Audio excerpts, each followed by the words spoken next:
Vaccination માટે શહેરીજનોમાં બેસેલો ડર દૂર કરવા માટે આજરોજ national anti crime and human right council of India દ્વારા એક સોચ તથા લેટ યુનુસ લતીફ ઓરાવાલા ટ્રસ્ટ તથા અમી ચેરિટેબલ ટ્રસ્ટ દ્વારા બધા ધર્મના ધર્મગુરુઓને લોકોને વેક્સિન લેવા માટે અપીલ કરવા એક પ્રોગ્રામનું આયોજન કરવામાં આવ્યું હતું, જેમાં શૌકત મિર્ઝા, રીતુ રાઠી, હેતલ નાયક તેમજ અમીષા જોગિયાએ બધા ધર્મના ધર્મગુરુઓને એક મંચ પર લાવી કોમી એકતા તથા કોરોના સામેની જંગ બધા ધર્મના લોકોને સાથે મળીને લડવા માટે લોકોને જાગૃત કરવા માટેનું સરાહનીય કાર્ય કર્યું હતું। મારું નામ Shaukat Mirza, national anti crime human right council of India all ઇન્ડિયાનો વાઇસ ચેરમેન છું। આજે કઈ જગ્યાએ શું પ્રોગ્રામ રાખો? આજે સુરત શહેરના પ્રસિદ્ધ જ્વેલર્સ પચ્ચીગર જ્વેલર્સમાં આજે કોરોના વેક્સિન અવેરનેસનો પ્રોગ્રામ રાખ્યો છે અને એક જ મંચમાં અલગ અલગ ધર્મના ધર્મગુરુઓને ભેગા કરીને લોકોને વેક્સિનના જાગૃતતા લાવવા માટે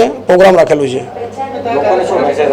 લોકોને એક જ મેસેજ આપવામાં આવે છે કે જેમ બને જેમ આપ વેક્સિન લો અને ભારતને કોરોना મુक्त करो। मैं हूँ Ritu Rathi, national anti crime and human council of India की नेशनल वुमेन चेयरमैन और एक सोच के फाउंडर। आज ये जो सारे गुरुओं को हम एक छत के अंदर लेके आए हैं, उसका मेन मोटिव यही है कि अभी जो हमारे प्रधानमंत्री जी ने वैक्सीनेशन ड्राइव का अपील कर रहे हैं लोगों से कि ज़्यादा से ज़्यादा संख्या में आए और टीका ले, पर अभी भी शायद कुछ लोग डर रहे हैं, तो ये एक अपील है, एक शाउट आउट है उन सब के लिए कि प्लीज़ आगे आए और टीका ले। कोई भी धर्म हमें यही सिखाता है कि सबसे ज़्यादा ज़रूरी है हमारी खुद की सेहत, तो आइए उस सेहत का ध्यान रखते हैं और इस समय सेहत का ध्यान रखने के लिए हम सबको टीका लेना बहुत ज़रूरी है। तो आइए मिलकर इस मुहिम को सपोर्ट करते हैं और ज़्यादा से ज़्यादा संख्या में आगे आके टीका लेते हैं ताकि बहुत ही जल्द भारत कोविड फ्री हो सके। किन किन लोगों ने इसमें सपोर्ट किया? इसमें ये मुहिम इनिशिएट किया गया नेशनल एंटी क्राइम की तरफ से और एमी चैरिटेबल ट्रस्ट की तरफ से और एक सोच NGO की तरफ से। इसमें सपोर्टर्स में movers in trust, Deendayal trust और भी काफ़ी सारे NGOs और मीडिया पार्टनर्स जुड़े हुए हैं। सभी धर्म के गुरु एक मंच पर थे, आखिर में क्या है मैसेज देना चाहते? देख, धर्म कोई भी हो, रिलीजन कोई भी हो, पर कहते हैं कि सबका मैसेज एक ही है कि अभी इस वक्त सबसे ज़रूरी है भारत को कोविड फ्री करना। तो आइए मिलकर टीका लेते हैं और सब मिलके कोविड फ्री हो जाते हैं। कि आज एक ही मंच पर अलग अलग धर्म गुरु जमा हैं, सबको कॉन्ग्रेचुलेशंस, और खास करके जिन लोगों ने जमा किया है उनको मैं खुद सलाम करता हूँ। ये बहुत बड़ा काम है। अभी हमारे धर्म गुरु ने जो बातें कही, बहुत अच्छी बातें कही, और चूंकि ओपनिंग में आए थे इसलिए इन्होंने बहुत अच्छा कहा, और अब मिडल ऑर्डर भी थोड़ा बहुत मुझे समझ में नहीं आता है कि ये प्रोग्राम क्यों रखना पड़ा वैक्सीनेशन का। आदमी को प्यास लगती है तो पानी पीता है, भूख लगती है तो खाना खाता है, बीमार होता है तो दवा लेता है।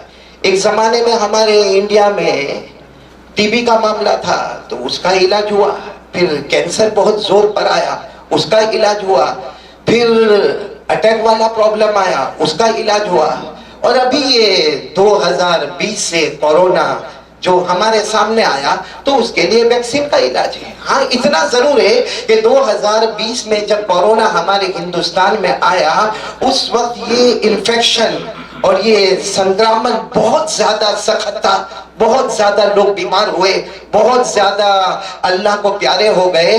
लेकिन 2021 में ये वैक्सीन नहीं आया है, बल्कि यूं कहो कि ऊपर वाले की रहमत हमारे पास आई।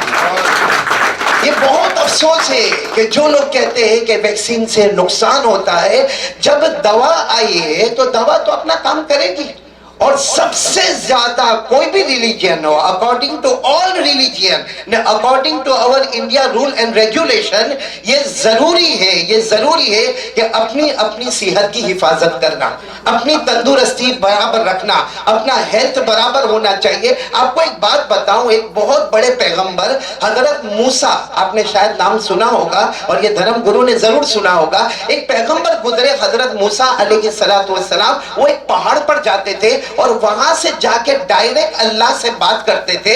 एक दिन जब हजरत मूसा अलैहिस्सलातु वस्सलाम वो पहाड़ पर गए, बहुत अच्छा सवाल पूछा कि ए अल्लाह, मैं रोज बात करता हूँ, अल्लाह तू अल्लाह है, तू भगवान है, तू ईश्वर है, मैं बंदा हूँ, लेकिन अल्लाह, अगर मैं अल्लाह होता और तू बंदा होता तो तू मुझसे क्या मांगता?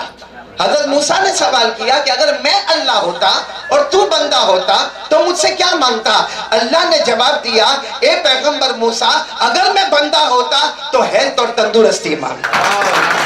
अब ये हेल्थ और तंदुरुस्ती अल्लाह कहते हैं कि मैं चाहता हूं कि रहे। अब वैक्सीनेशन जैसे बताया, ये तो हमारे धर्म गुरु ने बहुत अच्छे तरीके से समझाया कि एक छोटी सी बोतल होती है, छोटा सा इंजेक्शन होता है और उसका कोई ज्यादा आदमी को तकलीफ नहीं होती, किसी को बुखार आता। मैं कहता हूं अगर वैक्सीनेशन कोई बड़ी बोतल होती, कोई बड़ा इंजेक्शन होता और चाहे 100 इंजेक्शन लेने पड़ते, लेकिन जब ऊपर वाला चाहता है कि मैंने पैदा किया, इसको अपनी तंदुरुस्ती संभालना है, तो एक वैक्सीनेशन नहीं, अगर 100 वैक्सीनेशन की जरूरत तो हर रिलीजियन, हर मजहब वाले को इस पर अमल करना जरूरी होना चाहिए।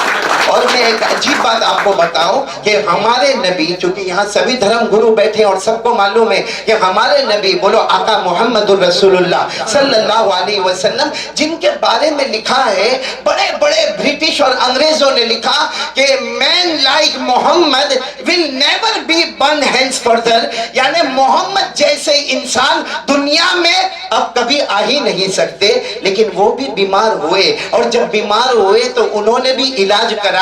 मालूम हुआ इलाज कराना ये हमारे नबियों का तरीका है, हमारे बड़ों का तरीका है, इसमें हमको बिल्कुल पीछे नहीं होना चाहिए। इसलिए मैं अपने रिलीजन वाले मुसलमानों से और बाकी जितने भी रिलीजन वाले सबसे और पूरे भारत से एक अपील मेरी होगी कि वैक्सीनेशन जरूर लेना चाहिए। वो अलग बात है कि अभी कहते हैं कि एक वैक्सीनेशन, उसके बाद सेकेंड वैक्सीनेशन, और अभी कह रहे कि फाइनल वैक्सीनेशन आएगा जो एक ही लेने में दोनों का काम हो जाएगा। लेकिन फिर मैं दोहराऊंगा, एक दो नहीं, अगर कभी हमको 100 की जरूरत पड़े अपनी तंदुरुस्ती के लिए, अपने मुल्क की हिफाजत के लिए, अपने इंडिया की मोहब्बत में, अपने भारत धरती की मोहब्बत में 100 भी जरूर पड़े, बल्कि जब जब इंडिया का कानून आएगा हम वो होना चाहिए कि जान जरूरत पड़े तो जान भी मुल्क के हवाले कर देंगे।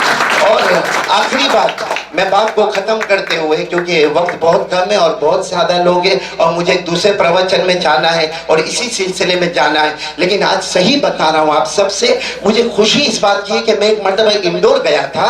वहाँ इंदौर में एक ही मंच पर मैंने अलग अलग धर्म गुरु को देखा था। उस वक्त मुझे बहुत खुशी हुई थी और मेरी एक तमन्ना थी कि जो इंदौर और MP में मैंने देखा, काश हमारे सूरत में भी ये मुझे देखने मिलता। मैं हेतल बहन का और अमीशा बहन का और जितनी brothers and sisters and daughters है सबका बहुत शुक्रिया अदा करूंगा, हमारे शौकत भाई का। और एक बात बताओ, मेरे जो खास मित्र है ना वो वहां बैठे, प्लीज पुट कैमरा ऑन। जब वैक्सीन लेने हम दोनों साथ में गए, समझना आप, वैक्सीन लेने हम साथ में गए तो हमको भी लोगों ने डराया कि वैक्सीन लोगे तो बुखार आएगा, बीमार हो जाएंगे। मैं अपने बारे में तो खुश हूं कि सब कुछ ठीक है, लेकिन मैंने हमारे जुनैद भाई को देखा कि फर्स्ट वैक्सीन के बाद ये रिवर्स हो गए, यानी और जवान हो गया, इतना जवान हो गया, इतना जवान हो गया, ऐसे ऐसे टॉपिक पर मेरे से बात करने लगा। मैं हैरान हो गया कि वैक्सीन में क्या था। और दूसरा वैक्सीन जब लिया तो मैं डरा कि ये बहुत रिवर्स हो गए, कहीं नल्ला था घोड़िया में नहीं आ भी जाए पाछा। तो 2 वैक्सीन के बाद में हमारे मित्र को भी देखा, मैंने अपने आप को भी देखा। और एक बात समझ लेना, ये कोई कहता वैक्सीन लेंगे तो मर जाएंगे, वैक्सीन लेंगे तो ऐसा होगा, हमारा भरोसा अल्लाह पर है। वो अल्लाह क्या कहता मालूम है, सुनना, इतने प्यार से कहता, व अन्नहु हुवा अज़हका व अबका व अन्नहु हुवा अमाता व अहया। ऊपर वाला कहता है बंदे तेरे अंदर हंसने की भी ताकत नहीं, तेरे अंदर रोने की भी ताकत नहीं, तो जब हंसना रोना वो करवाता है तो जिंदगी और मौत भी तो वही देगा। हमें बस अपना बचाव करना है और वैक्सीनेशन लेते रहना है। मैं सबको फिर अपील करूंगा, कोई इसमें पीछे ना हटे, वैक्सीन जरूर ले। और ये मंच पर जो सब धर्म गुरु वाले और सामने भी सब मजहब वाले बैठे हैं, तो मैंने पहले भी एक मर्तबा कहा था, जहाँ हेतल बहन भी थी, अमीशा बहन है ना, आप भी वहां पर थी, मैंने कहा था एक आदमी को प्रवचन के लिए बुलाए। अब वो जब प्रवचन के लिए आए ना, सुनना धर्म गुरु बहुत अच्छे, वो प्रवचन के लिए आए, उन्होंने कहा, प्रवचन शुरू किया, जैसे अभी इन्होंने बहुत अच्छा प्रवचन किया। उन्होंने जब प्रवचन शुरू किया तो कहा हम, क्या कहा, हम पर बैठ गए। अब सारी पब्लिक जनता, ये इतने बड़े प्रवचन वाले सिर्फ हम बोल के बैठ गए, इनको कुछ प्रॉब्लम तो गले में नहीं हो गया। सबने कहा कि आप वापस प्रवचन शुरू करें। वो फिर खड़े हुए और कहा हम, और बैठ गए। सब हैरान कि इतना बड़ा प्रवचन करने वाला जो घंटे घंटे लोगों को प्रवचन करता है और भाषण देता है, वो इतना जल्दी तीसरी मर्तबा कहा, भाई गुरुजी आप खड़े हो और फिर बोलो। कहा यहाँ एकता का है, यहाँ हिंदू मुसलमान सब जमाए, मेरा प्रवचन यही है, हम। और फिर बैठ गए। अब सुनना, बराबर सुनना। चौथी मर्तबा जब उनको खड़ा किया कि आप हम का क्या मतलब है, कहा मेरा प्रवचन हो गया। कहा क्यों? कहा हम में दो अल्फाबेट है, हा और मीम। हम H और M का हा से इशारा है सारे हिंदुओं की तरफ, और मीम यानी M से इशारा है सारे मुसलमानों की तरफ। ये दोनों एक होंगे तो देश दिन ब दिन तरक्की करता चला जाएगा। हम होंगे, हम होंगे। हम किसी के धोखे में नहीं आएंगे, किसी के गलत बयानी में नहीं आएंगे। कोई वैक्सीनेशन से रोकता होगा तो सबसे बड़ा ऑपोजिशन हम करेंगे। हम होंगे तो ये देश तरक्की करता रहेगा। और मैं दुआ करता हूँ अल्लाह हम सबको हिदायत देवे, और ये दुआ करता हूँ कि ये प्रोग्राम को अल्लाह कामयाब करे, और जितने ट्रस्ट ने इसमें हिस्सा लिया है वो सारे ट्रस्टों को भी ऊपर वाला कबूल करे। बस आमीन व आखिरु दावाना अनिल हम्दुलिल्लाहि रब्बिल आलमीन। Bureau report LK star news सूरत।